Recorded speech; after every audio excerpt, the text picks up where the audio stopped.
SBI PO का prelims का first shift हो चुका है। उसका एक डिटेल एनालिसिस एक छोटा-सा वीडियो मुझे लगा कि बना लेना चाहिए, क्योंकि अभी जो जिनका पेपर आज बाकी के शिफ्ट में, जैसे मेरा थर्ड शिफ्ट में है और भी आने वाले जो 16 और 23 को जिनका एग्ज़ाम्स, तो उनको ईज़ी रहेगा। ज़्यादा कुछ भी इधर-उधर का नहीं होगा। आप देख लोगे तो आपको एक ये वीडियो देख लोगे तो आपको एक आइडिया आ जाएगा कि कैसा एग्ज़ाम हो रहा है, आपको कैसे प्रिपरेशन करनी है और कैसे आगे आने वाले लोग जो हैं जिनके पास टाइम है वो प्रिपरेशन करो, और जिनका आज ही है वो कैसे एक हल्का-सा व्यू देख लो कि क्या है क्या नहीं। तो सबसे पहले इंग्लिश ओपन हुआ था, क्वांट ओपन हुआ था, उसके बाद रीज़निंग, ये सीक्वेंस है, ये ध्यान रखना है। उसके बाद है सबसे पहले English, English easy to moderate कह सकते हैं, जैसे बाकी लोग का कहना है।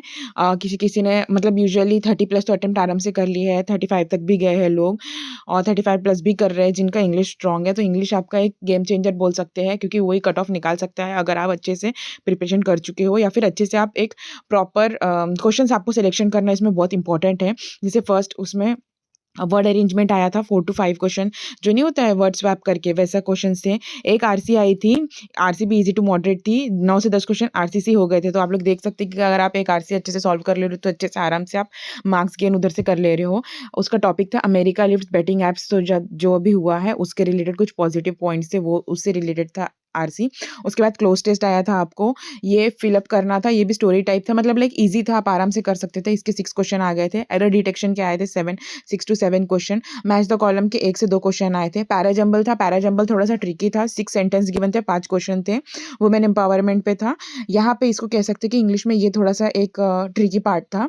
उसके बाद डबल फिलर्स आया था। ये डबल फिलर्स आप आराम से कर सकते थे, बट प्रॉब्लम ये था कि उन्होंने वोकैब्युलरी टफ कर दिए थे। ऑब्वियसली एसबीआई पीओ है तो हम एक्सपेक्ट तो करेंगे कि वो लोग वोकैब टफ करेंगे, कुछ ना कुछ लेवल बढ़ाएँगे। तो यहाँ पर डबल फिलर्स में जिनकी वोकैब्युलरी अच्छी होंगी वो अच्छे से कर सकते थे। उसके 5 क्वेश्चन थे।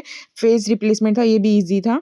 तो इसके 3 क्वेश्चंस थे, और जो आरसी के जो सिनोनिम्स थे वो एक वाइप या वाइस और एंगेजिंग करके थे।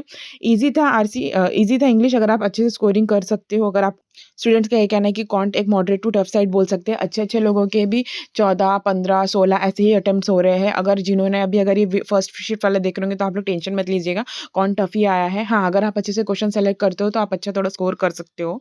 अच्छा इन द सेंस आप एक नॉर्मल रेंज अच्छे से कवर कर सकते थे, वैसा था। स्कोरिंग तो नहीं कह सकते, लाइक स्कोर करना इसमें मतलब सेक्शनल निकाल दो और बाकी वही इनफ है। स्कोरिंग का थोड़ा-सा ये क्वांट ने नहीं दिया चांस।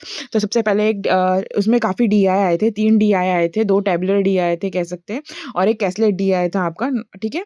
टैबुलर में सिर्फ टैबुलर नहीं था, पाई चार्ट भी गिवन था। जैसे फर्स्ट टैबुलर आप देख सकते हैं, पाई चार्ट भी था और टेबल में भी था। पाई चार्ट में वेकेंट फ्लैट से रिलेटेड था, और टैबुलर में पब्लिक, प्राइवेट और वैकेंट फ्लैट्स ऐसे रिलेटेड था। और इसमें जो पाई चार्ट है उसमें एक्स की वैल्यू वेरिएबल्स में गिवन थी और एक्स की वैल्यू वहाँ पे 15 आ रही थी। उसके बाद है आपको आएगा रॉन्ग नंबर सीरीज़ आया था। रॉन्ग नंबर सीरीज़ के 2 क्वेश्चन थे। एक में जो डिफरेंस था वो प्राइम नंबर था, और एक में जो मतलब उनका मल्टीप्लिकेशन वो बढ़ रहा था, तो मल्टीप्लाई हो रहा था 1.5 टू 2.53 से ऐसा। तो ऐसे क्वेश्चंस थे। उसके बाद था caselet DI. Caselet DI Venn diagram based था। ये जो बॉक्स है ये नहीं है, वेन डायग्राम बेस्ड क्वेश्चन आया था। 3 स्पोर्ट्स गिवन थे, क्रिकेट, वॉलीबॉल और एक कुछ तो था, गर्ल्स और बॉयज़, इससे रिलेटेड केसले डी आया था। जैसे आप वेन डायग्राम्स ऐसे करते हो ना, ऐसे वाले वेन डायग्राम्स, ऐसे आपका क्वेश्चन आया था। आपका डी आई न्यूज़पेपर से रिलेटेड था। आपको बताया गया था कि न्यूज़पेपर यहाँ पे पाई चार्ट भी गिवन था और टेबुलर चार्ट भी गिवन था। टेबल में न्यूज़पेपर प्लस मैगज़ीन इन दोनों का इन्फॉर्मेशन डाटा गिवन था, और न्यूज़पेपर परसेंट यहाँ पे पाई चार्ट में गिवन था। ए की वैल्यू आपको 20% गिवन थी, और जब आप सॉल्व करोगे तो ए की वैल्यू आपकी 80 आ रही थी, और बाकी एक्स के वेरिएबल में थे यहाँ पर जितने भी थे, तो एक्स की वैल्यू 15 आ रही थी। तो ऐसे एक क्वेश्चन इसका आया, क्या बोलते हैं, normal chart, double pie chart और पाई चार्ट और टेबुलर का। तो ऐसे क्वेश्चंस इसमें कवर किए गए, मतलब 3 डीआई अगर आप अच्छे से सॉल्व कर रहे हो। लेकिन लोग बोल रहे हैं, सब स्टूडेंट्स का कहना है कि डीआई जो थे वो काफ़ी लेंदी थे, टाइम कंज्यूमिंग थे, उतना टाइम आपके पास नहीं है। तो अगर आपको लगता है कि आपसे डीआई नहीं बन रहा है तो ओके, इट्स ओके, आप डीआई को स्किप करके आप अर्थमेटिक पे चले जाओ, क्योंकि लोगों के पास आखिरी में अर्थमेटिक के लिए सिर्फ 3 से 4 मिनट ही बच रहे थे, तो वो 1 या 2 ही अर्थमेटिक कर पा रहे थे। ज़्यादा से ज़्यादा 3 वन गो में अगर आ जा रहा है तो 3 हो जा रहे हैं, नहीं तो उसमें भी टाइम लग जा रहा। तो आप देखिए, अगर आपको लग रहा है, आपको यहाँ पे चूज़ सिलेक्शन करना बहुत इंपॉर्टेंट है कि आप किस टाइप का क्वेश्चन सेलेक्ट कर रहे हो। डीआई हो रहा है तो डीआई करो, नहीं हो रहा है तो स्किप करो। टाइम कंज्यूमिंग बनाया गया है ताकि आप कम अटेम्प्ट करो, बट आपको उस चीज़ से निकलना है बाहर। तो आप अर्थमेटिक अगर आ रहा है तो आप अच्छे वाले अर्थमेटिक ही सॉल्व कर सकते हो। जैसे मिक्सचर बेस्ड अर्थमेटिक आया था, boat and stream based arithmetic आया था, प्रॉफिट लॉस आया था, एसआई एंड सीआई आया था, एजेस बेस्ड भी था। प्रॉफिट एंड लॉस में भी उन्होंने कैसे करे ट्रिक कर दिए, कि 19.99% जैसे उनका लॉस हो रहा है, मतलब 20% अप्रॉक्सिमेटली लेना है, तो अप्रॉक्सिमेटली वाले क्वेश्चंस थे, ऐसे आपको कवर करना था। तो क्वांट आप देख सकते हैं कि एक अच्छे लेवल का क्वांट पूछा गया है। आपको यहाँ पे एक चैलेंजिंग था कि आपको क्वांट कैसे निकालना है। उसके बाद मैं आपको बताऊँगी कि रीज़निंग के क्वेश्चंस क्या है। रीज़निंग आप कह सकते हो कि मॉडरेट मॉडरेट था, मतलब लाइक टफ भी नहीं था और ज़्यादा ईज़ी भी नहीं था। अगर आप अच्छा स्कोर कर रहे हो तो स्टूडेंट्स लोग आराम से 20, 21 से 25 तक आराम से कर पा रहे थे वो लोग, ठीक है? ऐसा मेरा मतलब मुझे देखने को मिला स्टूडेंट्स के। तो इसमें कम से कम इसमें टोटल 5 पज़ल्स ही आ गई थी पूरी रीज़निंग में। तो सबसे पहले रो बेस्ड पज़ल आई थी, 7% साउथ फेसिंग, 7% नॉन फेसिंग, वैसा था क्वेश्चन। मतलब टोटल 14 पर्सन्स को इसके 5 क्वेश्चन थे। बॉक्स बेस्ड पज़ल थे, 9 बॉक्स थे, ये भी ईज़िली बन जा रहा था।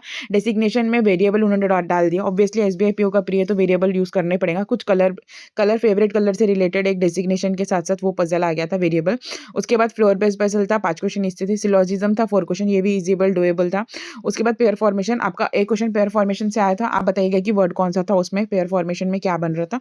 उसके बाद एक पज़ल आपका था, जैसे गिवन रहता है ना कि 3 सिटीज़ या फिर 3 कॉलेजेस ऐसे गिवन है, उसमें आपको नंबर ऑफ पर्सन्स पुट करने हैं। मिनिमम आप 2 कर सकते हो, मैक्सिमम 3 पर्सन वैसे।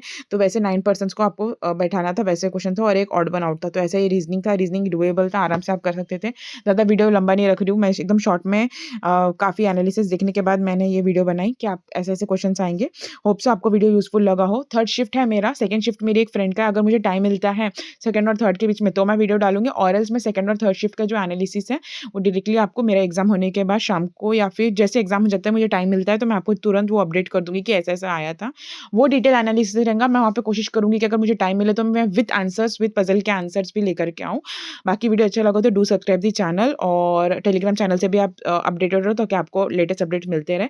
उसका लिंक डिस्क्रिप्शन में है। Thank you and all the very best. GGS का एग्ज़ाम्स है और जस्ट अभी तो तैयारी करनी है, जाना है सेंटर पे। सो बेस्ट ऑफ लक, अच्छे से देना है एग्ज़ाम्स, कॉन्फिडेंस कैरी करना, that's it I will say, और अच्छे से सिलेक्टिव क्वेश्चंस लेना। आराम से आप लोग आराम से क्रैक कर सकते हो। बस क्वेश्चंस अच्छे से सिलेक्ट करना। आता सबको है। क्वेश्चंस अच्छे से सिलेक्ट करोगे, मैक्सिमम अटेम्प्ट करोगे तो आराम से पेपर निकल जाएगा। Thank you so much.